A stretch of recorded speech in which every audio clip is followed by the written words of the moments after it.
Hi guys, in this video I will show you a trick on how to activate keyless go in your BMW.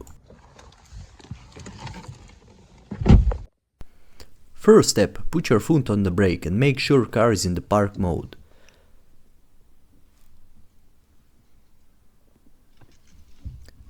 Now put your key fob near keyhole without inserting it. And press start button and keep holding it for 10 seconds.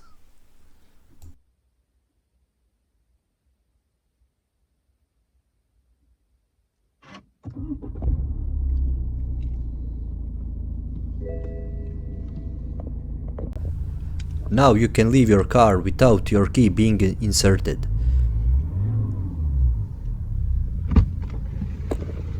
From the outside you can lock and unlock the car.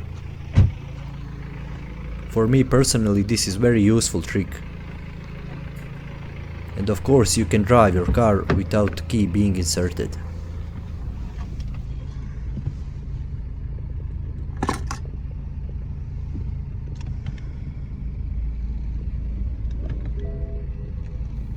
That's it guys, thanks for watching.